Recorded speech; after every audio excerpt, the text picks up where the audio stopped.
was thinking that maybe Mr. Barlow want to start us out, and Martin, you feel like doing that? Sure. Mr. Barlow gave me this hat, and so I'm wearing it. I don't know how long I can wear it, because after a while, Santa hat's as hot as a motherfucker. And I'm like, shit, no wonder that he wore that hat. That shit's warmer than a motherfucker. Shit! But it's like a well-made Santa hat, and I'm going to thank you for it right now. Thanks. You want to come on and do this? Y'all give it up for my man, Pete Barlow. Wait to tell everyone I'm bribing the judges. Thank you so much for that. Oh, good evening, comedians and staff. How exciting is this, man? I'm really excited because nobody laughs harder at other comedians than other comedians, especially when there's money on the line. Oh, we're off to a great start. Look at all these. We got out-of-town comedians. Lord Farquaad is here. Sorry, that's Shorty the comedian. Oh, man. I love this week's topic. Unsolicited advice from family members. Because it suggests that there's, like, an opposite to that. Like, folks, make some noise if your family members do not offer you unsolicited advice. Cool, if anyone had made any noise, I would have asked to be adopted by your family.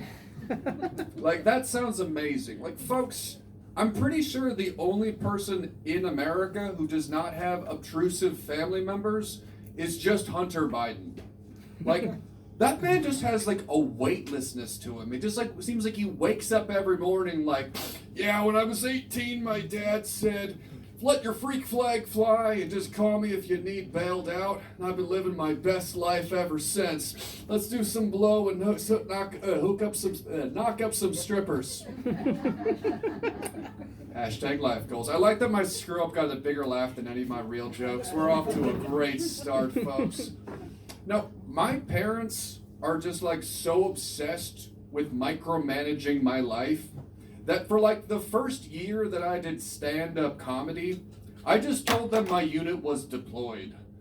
It's like, hey mom, I can't talk right now. I'm on a top secret mission.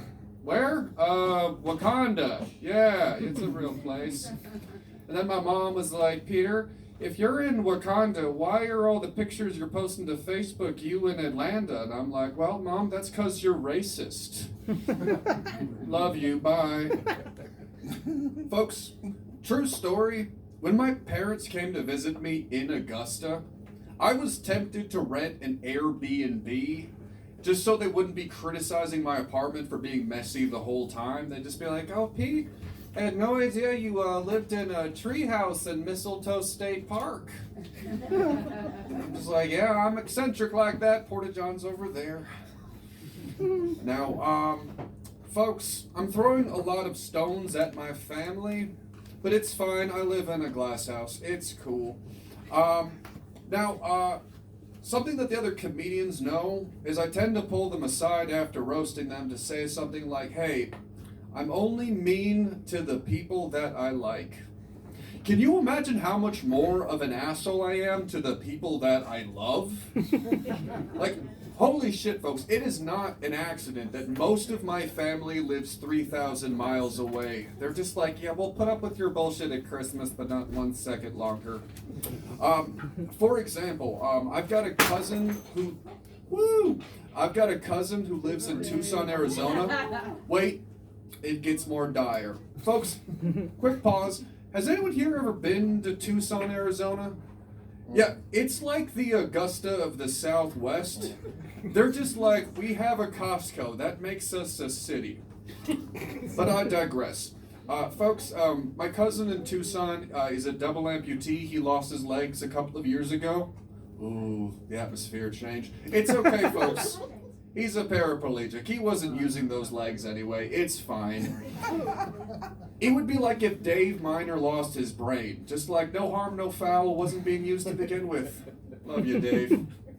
Now, folks, right after my cousin had his surgery, I went to visit him in the hospital. I was just like, oh, I remember you being taller. Ooh. Sorry, we got off on the wrong foot. I know, right? Now, folks, more to the time. Oh, there's no such thing as too soon for my family. Holy shit. Folks, I really did try to motivate my cousin because, like, he's just failing at life in general, even without the leg stuff. So the thing is, he was really down in the dumps right after his amputation.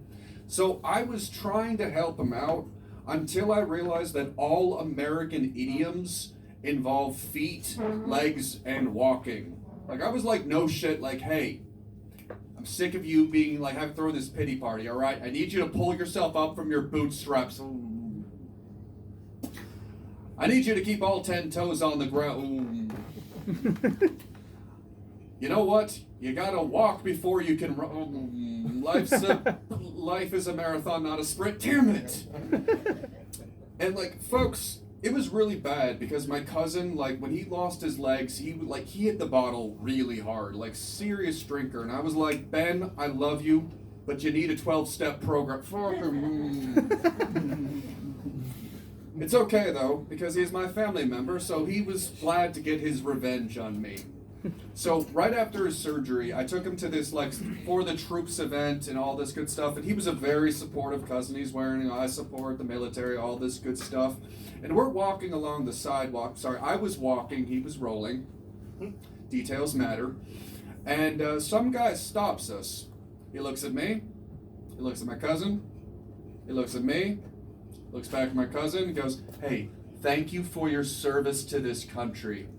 And I shit you not, my cousin looks up at him and goes, thank you for your support. I just looked down at him like, I'm gonna push your stolen valor ass right into traffic. If I wasn't so scared of my grandpa's ghost. All right, that's the set I come up with after work. My name's Pete, that's been my set, thank you very much.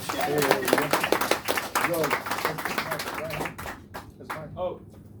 Yeah, okay, all right. Let me switch mics with you. All right, yeah, Tucson sucks.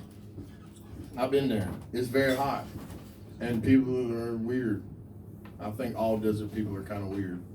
I jumped up here. I did not have my pad that I usually write down bullet points with, but I had the pen, and so I picked it up, and then I was like, well, I'm just going to hold it, you know, and not do anything. That was a good story. Yeah. So I enjoyed that, but you were the one that was mostly giving this advice to your family member, right? I suppose I'm out on technicality. No. That counts. Oh, cool. That counts. You're just the guy. You know, that's okay. Where do you have to usually go to do your holiday? Los Angeles. L.A. Yeah. Oh, you're a good person, sir. Thank you, sir, that I've never met in my life.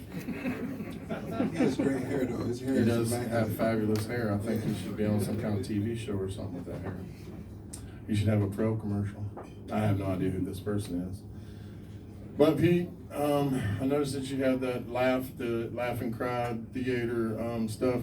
Did you start in theater before you did comedy? No, they wouldn't have me. I was too weird. And what made you go into the military? I needed money. I mean, I love my country. Yeah.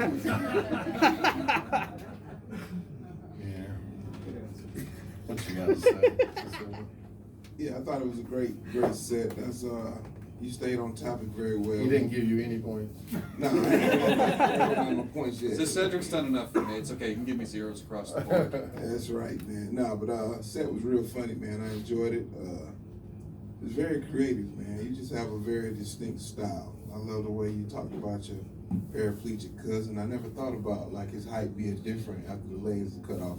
So do you get like a new license after that? You go from like 5'10" to like 4'6". Is that real? I don't know, because he got his license revoked, and I shit you not for getting a DUI. I'm not sure you get a DUI without legs, but okay.